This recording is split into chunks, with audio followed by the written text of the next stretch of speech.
insane. So is this the first one back since New Year? Yes. Yes, so you're officially not on holidays anymore. No, I'm not. Happy New Year, YouTube. That's how I can start it. Happy New Year, YouTube. Today we have the awesome Jules back in the studio, and we are going to, there's Jules. We are going to be playing around with mixed lighting. Yes, got it right. So that's using natural light and then also kind of bringing in a flashlight as well. I probably explained that. Or constant. Or constant. Either way, bringing in a light that isn't natural. I don't know the term for that. Artificial? Not artificial. Artificial. It's not natural. Yes, wow. Like your smile. Ooh, all of my, no, my smile's real. Anyways, that's what we're doing. And Peter hasn't set up anything yet, so he's going to go through that. And I don't know what else to say. We're just, yeah, we're playing with One other thing we're doing, we are going to be playing with the new adapter on the X. This is just the X1, so I don't have an X2 yet. And it's 100 mil because I want to have super shallow depth of field. Yeah, which Peter will show you our reference photo, which also has a super shallow depth of field. I think that's all I wanted to add. I don't know what else to say.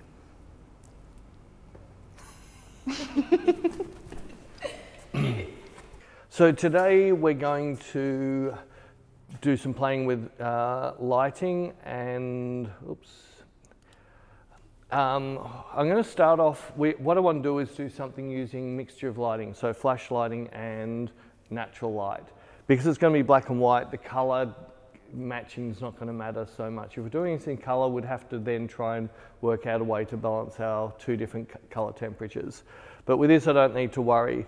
The thing I want to build is I want to get this depth of field effect.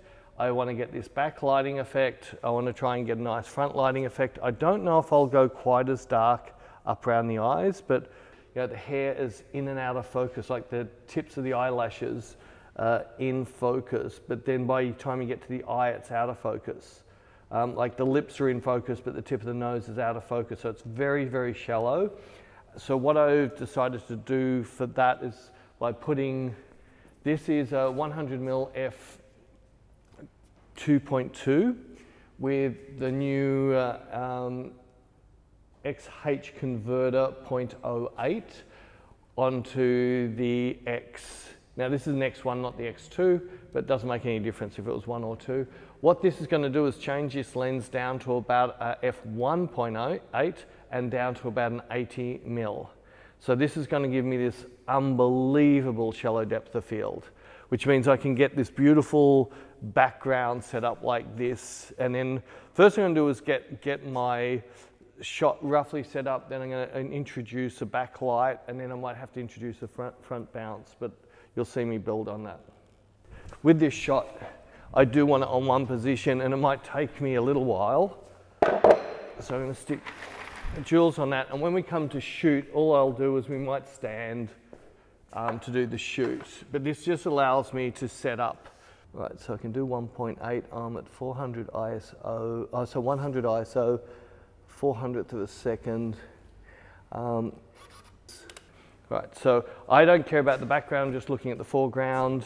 I know I'm going to introduce a lot more light. We do need it a little bit dark in the front. I'm going to just reframe this a little bit better. Yeah, see, that's cool. It's about where I want to see it sitting. Yeah, no, I'll stick at the 100 mil. I'm not looking at the model at the moment. I think I'm happy with that as my starting light. I might just bring it up a fraction.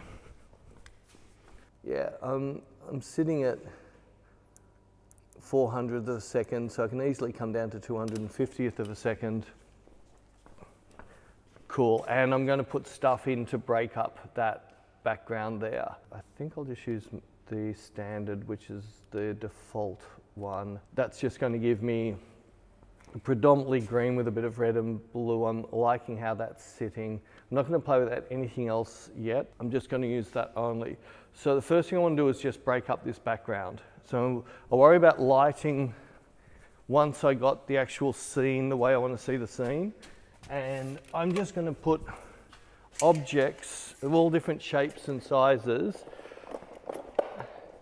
to break up this background, sort of broken up. I don't want a solid white background. I want a little bit more interest. This all seems random, and a little bit is random. That's starting to block up nicely. That needs to come forward a bit. That needs to come forward a bit. These are these things that can't teach you stuff. You've got to learn to know what you like. And I'm not looking at it as like the rules of photography or anything. I'm just looking at what I'm finding pleasing and not pleasing to my eye and moving those things accordingly. That's cool. So I can fix that by moving there. Oh, that fixed a lot of my problems. That fixed heaps of my problems. I actually quite like that. This is where it gets hard. I can't tell you what I'm thinking. Well, I can. Right now, that screen's bothering me. That line up there is bothering me a little bit where it's coming from. So I reckon if I bring that in closer. So basically, while I'm looking at a picture, and this is something I rant on a fair bit about, no rules and you have to have your own style. I couldn't do this if I'm thinking, what would this camera club think of that picture? I couldn't do this if I'm thinking, is this how Helmut Newton would light, or is this how Peter Lindbergh would do it? Because you don't know what's in their head. This is, I'm just letting my own messed up head decide, do I like it, do I don't like it? And I'm only looking for what I don't like. So when I can see something I don't like, in fact, I'll take another picture and I can talk you through. Cool, that's really nice, really nice. Actually looks better there. I'm still not sure about this gap in here, but I don't want it just all black in there either. Although it's sitting exactly where I was aiming. I was aiming to get it on that little peak on that thing. I don't like that little bit of white in the bottom. So what this is also showing you, this is how I work. So some of this stuff I could fix in Photoshop. I could easily crop a little bit higher to take that out. As an artist, I don't think you're going to have as much enjoyment as painting a picture, then scanning it and then fixing it in Photoshop afterwards. Cool, so now I want to get some essence of the other picture. We're not going for this because they've gone way more out of thing. I just wanted to use the essence of this picture to create our own picture. Yeah, I'm liking to feel everything except that. So there's just a little bit of floor going a little bit too bright for me, because there's a good chance that I might have lost a little bit of detail, which means if I want to down curve it a bit, I might get some weird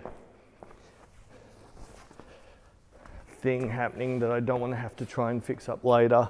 So by just going with a sheet that's not pure white but not really dark, I should be able to get a nice gradient through there.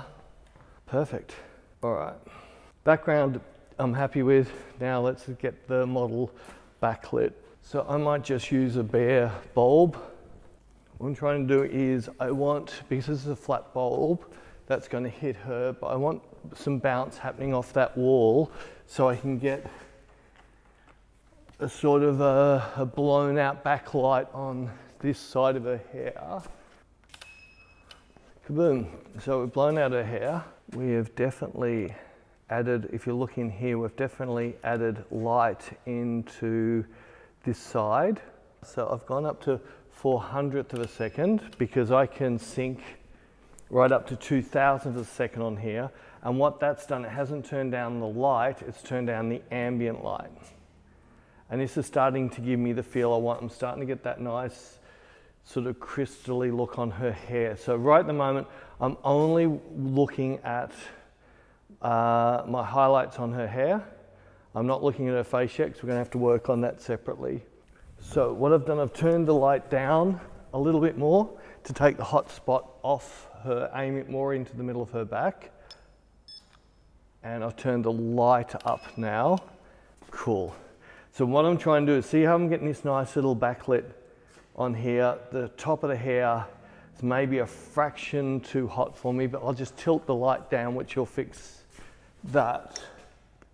So I think I'm going to go with that flare. I liked that just a little bit of flare coming in there. I actually really like that. All right, so my background I'm happy with.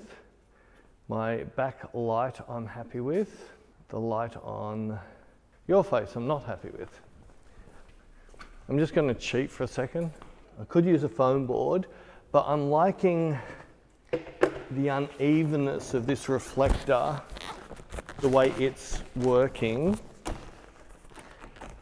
It's not just doing a bulk fill.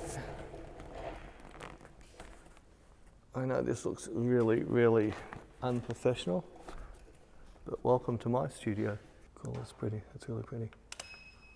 Cool, if you have a look at that, there's a massive difference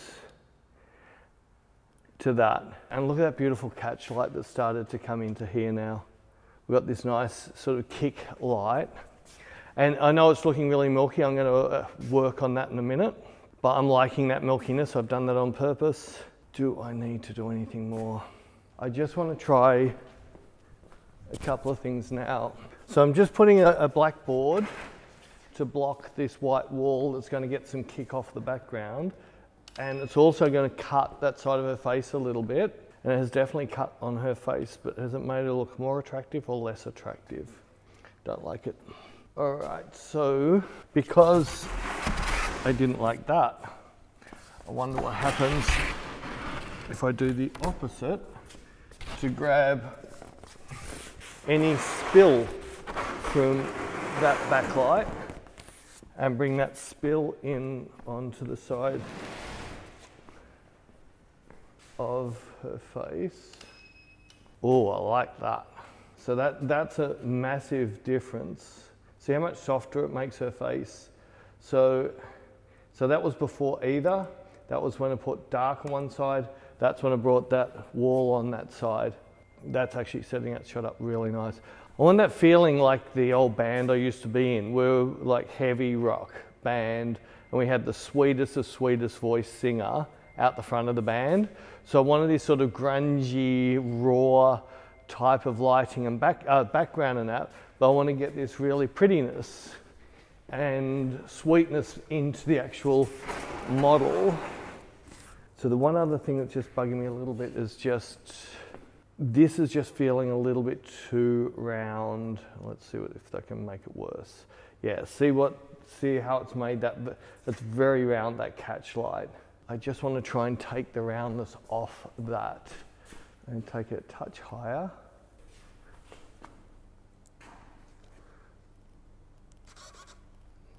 So what this does mean though, now the shot has to be a sitting shot. Cool, we've got milky flare and we don't have that horrible dot. All that work to remove that dot. Model's fine, lighting's fine. Background, one thing's still bugging me. It's amazing how one thing just sits on you and irks you. Nobody else will have seen this. This is just a me thing. But this is how fussy you should be with your pictures to your eyes. Fixed it. Now I've created another problem. So what bugged me is I didn't like that bar there. I didn't like that black shadow there. But now that I stood up, the angle of it leaning in now annoys me. So I need to lean that. But there are little things the tiny little things that bug me, like I don't care about cropping and things like that, but if something catches my eye slightly, it just bugs me.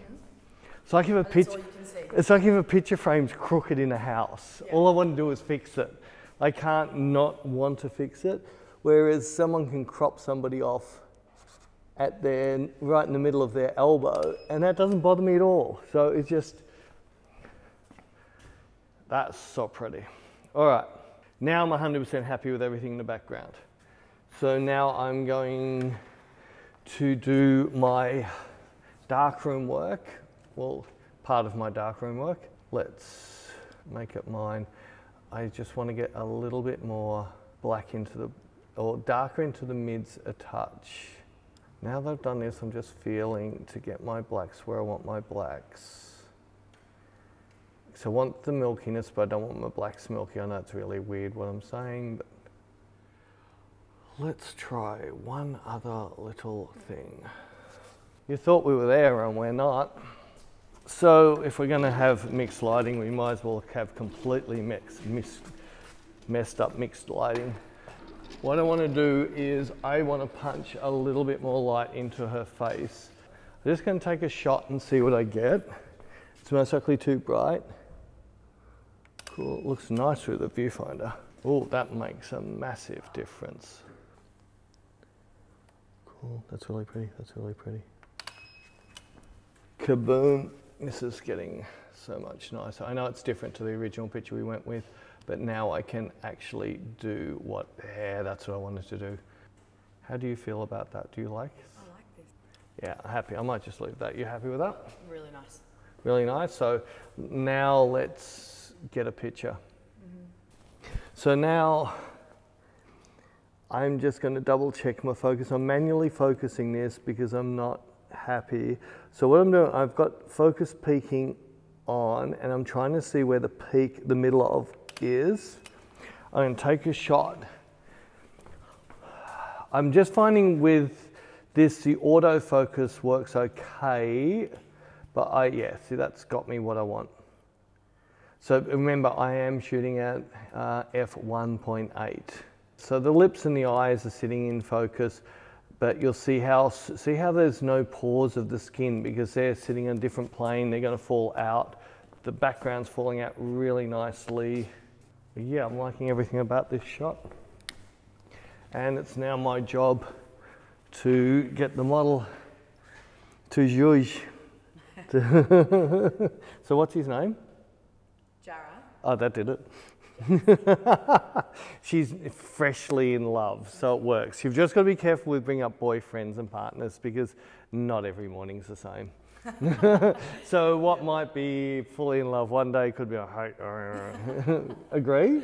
Oh, absolutely. So there, instead of me directing her too much, I can use words to pop her into the thoughts. I don't need to at the moment because her brain's working pretty good. Cool, that's really pretty, that's really pretty. That's stunning, stunning, stunning. So I don't know if Beck can pick this up, but after every shot I'm refocusing. And what I do is I pull out of focus and just turn it in until I get the peaking where I want, and then wait for the model to give me something a little bit extra. Cool, that's beautiful, beautiful. It's just that there's just certain little things. If we just hold her, she's pretty, but I want more than just pretty because she's easy to get pretty. I want that attitude that's in there that's a little bit different. See, look at the difference of that. That's a nice shot, but see there's that edge inside. There's something happening in the brain, same there. Now the one thing that I'm finding really, really cool, now I can't show you this, but Beck could. So if Beck gets around there and films me for a minute, because it's all about me, with this 100mm lens on this adapter on this camera, if I put my eye to the viewfinder, I see my peaking. So I see my yellow peaking, what's in focus, what's not in focus.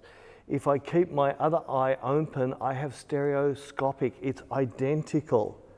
It's nearly feeling 3D because your eyes and everything. So this eye is seeing the peaking. This eye is seeing her real expressions.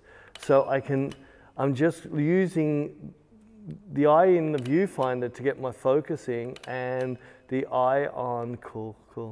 I'm just waiting for the expression. That's a bit special. She'll get there eventually. There. Then you break her, then she has to reset. That's better, that's cool. That's really cool.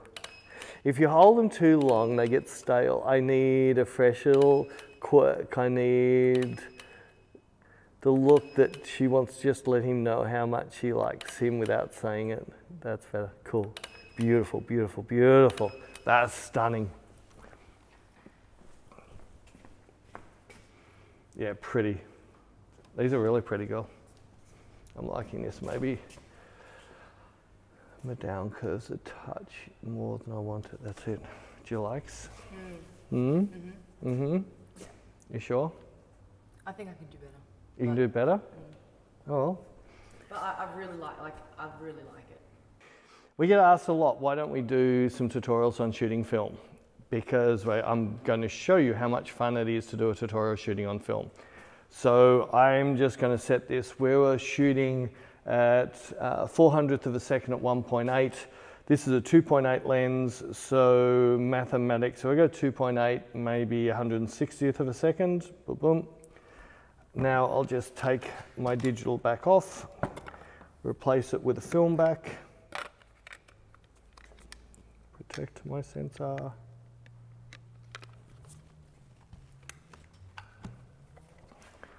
Drop a film back. I'm on 100 ASA, so it's the same as 100 ISO, and take that out of the way.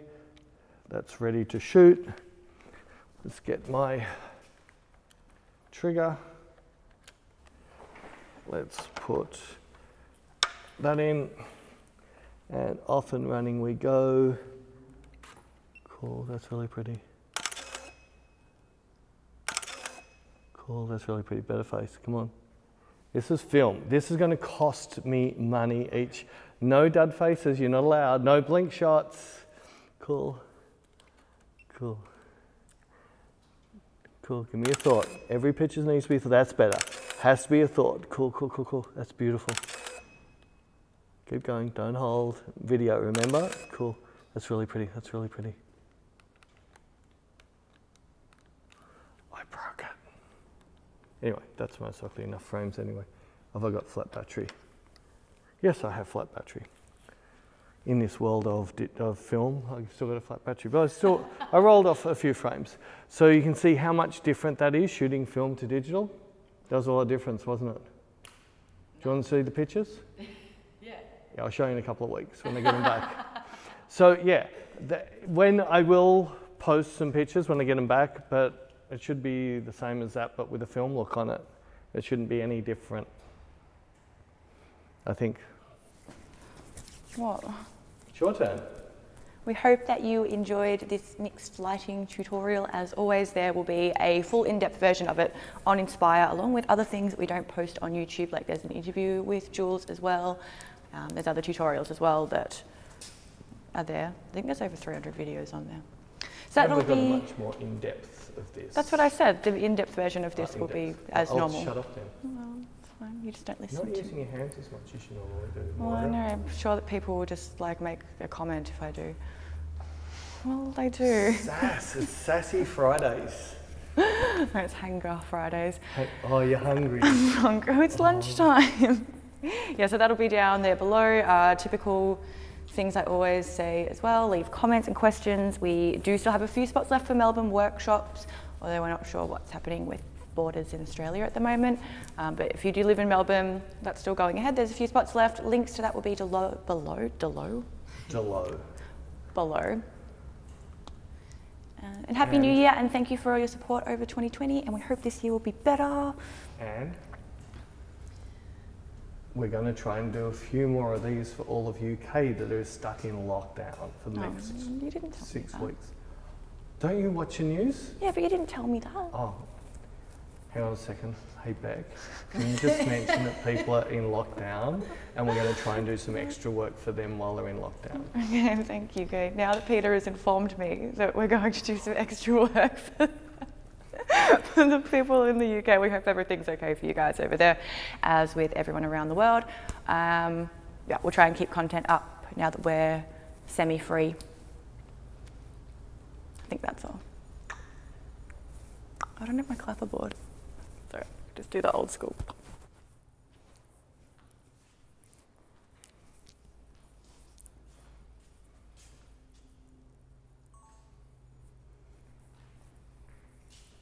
I actually quite like some of them. Gotta love it when models check themselves out. You got me. Hey, come on, I'm going to see the work I've done. So then